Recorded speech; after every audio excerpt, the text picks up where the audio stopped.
تحریکی زندگی، تحریر محی الدین غازی۔ سلف صالحین کا خیال ہے کہ ہر انسان وہ کتنا ہی چوکس ہو، غفلت کا شکار ہو کر اپنا اچھا خاصا وقت ضائع کر دیتا ہے۔ اس لیے مزید جان بوجھ کر وقت ہرگز ضائع نہیں کرنا چاہیے۔ امام ابن الجوزی رحمۃ اللہ علیہ سے کسی نے پوچھا، کیا میرے لیے جائز ہے کہ مباح قسم کی تفریحات کے لیے اپنے نفس کی لگام ڈھیلی چھوڑ دوں؟ انہوں نے کہا، تمہارے نفس کے پاس پہلے سے جو غفلت ہے وہی اس کے لیے بہت کافی ہے۔ علامہ ابن قیم کی بات بڑے پتے کی ہے۔ وہ کہتے ہیں کہ غفلت کے جھونکے سے چارہ نہیں، اور غفلت کی نیند بھی ضرور آئے گی، لیکن تم ہلکی نیند والے بنو۔ غفلت کی نیند جب گہری ہو، ہفتوں گزر جاتے ہیں، کسی دینی کتاب کا مطالعہ نہیں ہو پاتا، مہینوں گزر جاتے ہیں، سماج کی اصلاح کا کوئی کام نہیں ہو پاتا، برسوں گزر جاتے ہیں، دین کی دعوت کا کام ٹھنڈے بستے میں پڑا رہتا ہے، بچے چوتھائی صدی ساتھ رہ کر جوان ہو جاتے ہیں اور انہیں دین سکھانے کی نوبت نہیں آتی، زندگی بیت جاتی ہے اور زندگی کو سنوارنے کے بہت سے منصوبے شروع بھی نہیں ہو پاتے۔ غفلت کی نیند ہلکی رہے تو ایک دن کی کوتاہی رات کو سوتے وقت بے چین کر دیتی ہے، اور آدمی اگلے دن اس کوتاہی کی تلافی کرنے کا ارادہ کر کے سوتا ہے۔ پھر تزکیہ و تربیت اور اصلاح و دعوت کے بہت سے منصوبے صحیح وقت پر شروع ہو جاتے ہیں۔ دیر ہوتی ہے تو تھوڑی ہی دیر ہوتی ہے، بیچ میں وقفہ ہوتا ہے تو وہ مختصر وقفہ ہوتا ہے، اتنا وقفہ جس سے کوئی بڑا نقصان نہیں ہوتا۔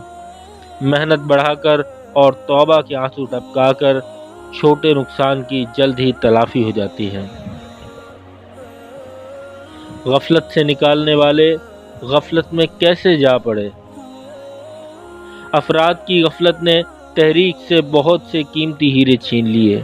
کتنے ہی بچے مطالعہ کے رسیا تھے، انہوں نے نوجوانی کی عمر تک خوب مطالعہ کیا، شاندار فکری اساس تیار کی، پھر غفلت کا دورہ پڑا، مطالعے کی عادت چھوٹی، کچھ برسوں میں نوبت یہاں تک پہنچی کہ گویا علم سے کبھی رشتہ ہی نہیں تھا۔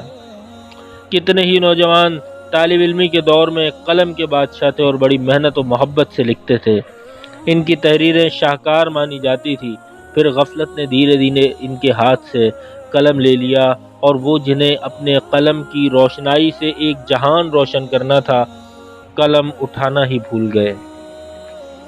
قلم کی روشنائی بھی سوکھ گئی اور ذہن میں فکر کے سوتے خشک ہو گئے۔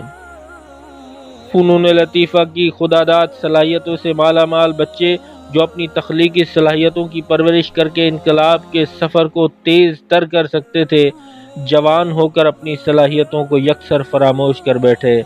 مصوری، شاعری، نغمہ، اداکاری، افسانہ نگاری اور ایسی بہت سی قیمتی صلاحیتیں پھلنے پھولنے سے پہلے ہی مرجھا گئیں۔ بہت سے نوجوان اپنی فعالیت کی مثال تھے، ہر سرگرمی میں پیش رہتے تھے، جن کے ذہین دماغوں سے اسلامی تحریک کو فکری توانائی ملنے کی امید تھی، تحریک کی علمی و عملی فکری ضرورتوں سے بیگانہ ہو گئے۔ یا تو فکر امروز نے انہیں مصروف کر دیا، یا کسی منفی سوچ کی لہر نے ان کے ذہن کو مفلوج کر کے رکھ دیا۔ غفلت کا یہ روگ کسی کو بچپن میں لگا، کسی کو نوجوانی میں، اور کسی کو جوانی کے بعد۔ کسی کے لیے شادی بہانہ بنی، کسی کے لیے اعلیٰ تعلیم، ملازمت اور کاروبار، کوئی ملک سے باہر جا کر بازار میں گم ہو گیا، اور کوئی ملک میں رہتے ہوئے خواب غفلت میں ڈوب گیا۔ غفلت کی کیفیت بڑی خطرناک ہوتی ہے۔ آدمی زبان سے کہتا ہے کہ میرے پاس جو کچھ بھی ہے وہ خدا کا ہے، لیکن وہ کچھ بھی خدا کے سامنے پیش نہیں کرتا، اور اس طرح دنیا سے خالی ہاتھ جاتا ہے۔ تحریک کا کام تو جمود کو توڑنا ہوتا ہے، اگر جمود کو توڑنے والے خود جمود کا شکار ہو جائے تو اس سے بڑا المیہ کیا ہوگا۔ غفلت کی تباہ کن حالت سے اگر کوئی چیز محفوظ رکھ سکتی ہے تو وہ نصب العین سے سچی محبت ہے۔ اللہ کو راضی کرنے کا خالص جذبہ ہے، آخرت کے دنیا سے کہیں زیادہ بہتر ہونے کا عقیدہ ہے، زندگی کی تیزی سے گزرنے اور مواقع کے ہاتھ سے نکلنے کا احساس ہے۔ روز سچی توبہ اور روز تازہ عزم ہے، اٹھ کے خورشید کا سامان سفر تازہ کریں، اٹھ کے خورشید کا سامان سفر تازہ کریں، نفس سوختہ شام و سحر تازہ کریں۔